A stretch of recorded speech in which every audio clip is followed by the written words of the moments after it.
Awami League BNP 90-এর পরবর্তী সময়টা যদি আমরা ধরি, যে লাস্ট 3 দশকে দুটো দল সরকার গঠন করেছে, 30-35-40% ভোট পেয়ে, ধর 40% ভোট পেয়ে সরকার গঠন করেছে।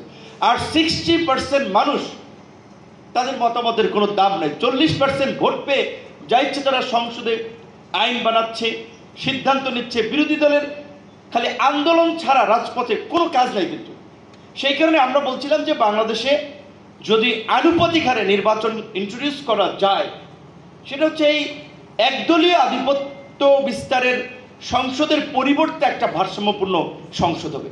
এইখানে অনেকে বুঝে, অনেকে না বুঝে মিডিয়ার মাধ্যমে, বক্তব্যের মাধ্যমে একটা প্রোপাগান্ডা ছড়াচ্ছে, যে হচ্ছে কি আনুপাতিক হারে নির্বাচন হলে আপনার বছর বছর সরকার পরিবর্তন হবে।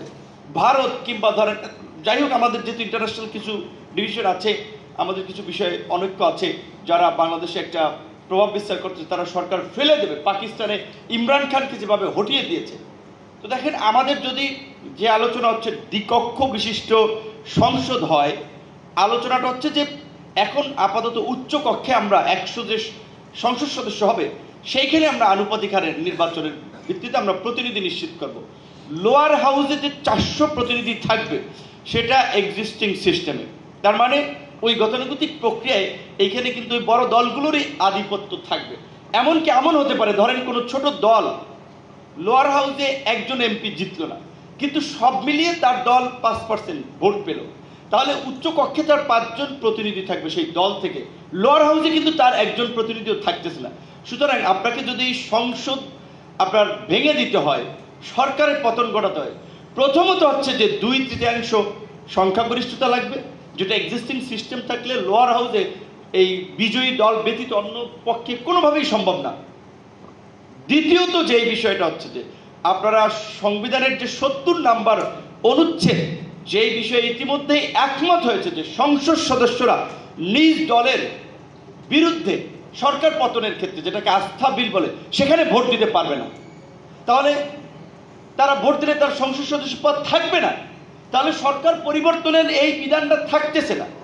বরঞ্চ এইখানে আপার হাউসে যদি এই আপনার প্রপোর্শনেট অনুপাতে সিটটা হয়, তাহলে হলো কি অন্তত প্রধান রাজনৈতিক দলগুলোর পাশাপাশি আরো 4 থেকে 5টা দলের প্রতিনিধিত্ব বা ভয়েস ওখানে থাকার ফলে কিছু বিষয় নিয়ে অন্তত তারা কথা বলতে পারবে। কারণ আপনারা দেখেছেন, সংসদ সদস্যরা তো খালি হানা ভোট হাত জাগানো আর হানা বলার মধ্যে দিয়েই তাদের কার্যক্রম শেষ করে।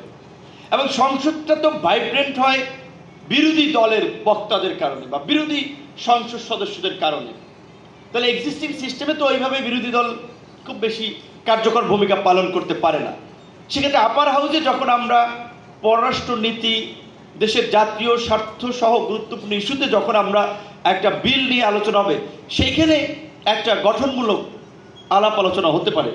আর সবচেয়ে বড় কথা হচ্ছে, আমরা এই রাষ্ট্র ক্ষমতার ভারসাম্য আনয়নের জন্য আমরা বেশ কিছু সংস্কার প্রস্তাব নিয়ে আলাপ আলোচনা করছি। যদি এখানে কোনো কোনো দলের কিছু কিছু বিষয় একেবারে 18 মতো রিজার্ভেশন, ওখান থেকে তারা সরবে না, সেই জায়গা থেকে আমরা কমিশনকে বা আমরা মিডিয়ার মাধ্যমে যেটা বারবার বলেছি, সংস্কার করতে হবে এই দেশের মানুষের চাওয়া পাওয়ার আকাঙ্ক্ষার আলোকে, কোনো দলকে প্রাধান্য দিয়ে নয়, কোনো দলের